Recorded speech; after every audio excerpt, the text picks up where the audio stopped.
Hello বন্ধুরা, সবাই কেমন আছেন? তো চলে আসলাম আজকে একটা নতুন ভিডিও নিয়ে। তো আজকের ভিডিও হচ্ছে 177 জলের ঠান্ডা ইঞ্জিনের জলের লাইন করব। তো আজকে দেখতে পাচ্ছেন আমি একটা প্লেট নিয়ে এসেছিলাম সঙ্গে করে। প্লেটটাকে লাগাবো এবং পাম্পের সঙ্গে জলের লাইন করব। সেটা আজকে এই ভিডিওর মাধ্যমে দেখাবো। তো ভিডিওটা একটা ইম্পর্টেন্ট ভিডিও, তো ভিডিওটা দেখতে থাকুন। এই ভিডিওটা করার কারণ হচ্ছে যারা নতুন ইঞ্জিন কিনবে জলে ঠান্ডা, এবং নতুন ইঞ্জিনের সঙ্গে তো জলের লাইন করা থাকে না, আউট নল যেটা গরম জল বার হয় সেটা কিভাবে ফিটিং করা হয় এই ভিডিওতে কিন্তু দেখানো হবে। তো ভিডিওটা দেখতে থাকুন আর কিভাবে কাজটা করি দেখুন। তো প্রথমে আমি একটা প্লেট নিয়ে এসেছিলাম। প্লেটটা লাগানোর জন্য আমি ট্যাঙ্কির ওপরে নাটগুলো খুলবো, যেটা এটা হলো নচুমনে ফিটিং করার জন্য ইঞ্জিনের কোম্পানি থেকে থাকে। তো এখন এটা মাঠে চালানো হবে, গরম জল বার করা হবে। তো প্লেটটা আমি ওপরের যে প্লাস্টিকের প্লেট আছে জলের লাইন মানে মিটার, ওটা ফেলে দেবো, দিয়ে একটা প্লেট বসাবো গরম জল বার হওয়ার জন্য। তো প্লেটটা খুলবো, খুলে লাগাবো। তো প্লেটটা খোলার পর একটা ওয়াশার ছিল দেখলাম।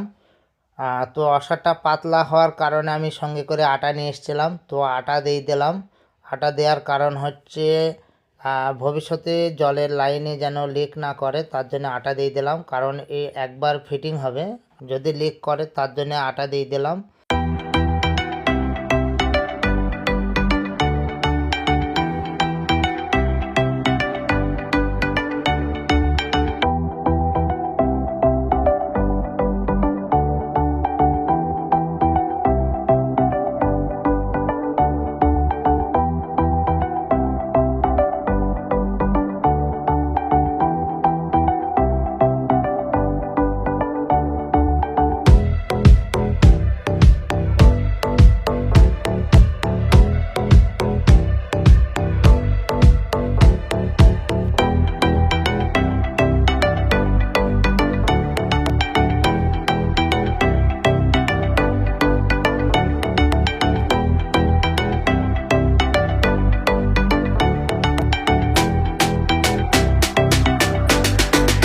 তারপর তলায় হেডের তলায় একটা চাবি আছে, চাবিটাকে খুলবো, খুলে একটা নিপেল লাগাবো। ওখান দিয়ে আমি পাম্পের সঙ্গে একটা নিপেল ঝাল দেওয়া আছে, সেটা দিয়ে একটা প্রে মেশিনের পাইপ, পিভিসি পাইপ দিয়ে ওটাকে জলের লাইন করব। ওইটা দিয়ে তলা দিয়ে জল ঢুকবে আর বাইরে দিয়ে আউট নলের গরম জল বার হবে।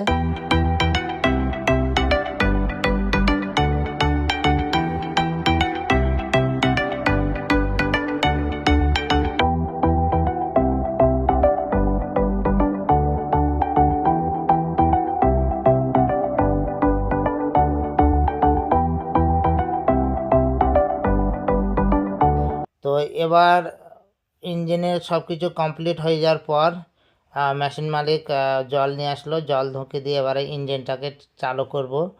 চালু করে দেখে দেবো লাইনগুলো ক্লিয়ার আছে কিনা। তো বন্ধুরা দেখতেই পারলেন আজকের ভিডিও প্রসেসগুলো, কিভাবে একটা 170-এর ইঞ্জিন কিভাবে জলে লাইন করতে হয়। তো ভিডিওটা ভালো লাগলে অবশ্যই লাইক কমেন্ট শেয়ার করে দিন। আর যারা ফেসবুক পেজ মিন্টু ব্লগার থেকে দেখছেন অবশ্যই পেজটি ফলো না করা থাকলে ফলো করে দিন।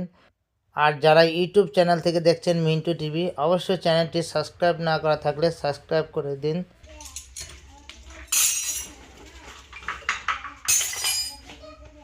মাছ দিন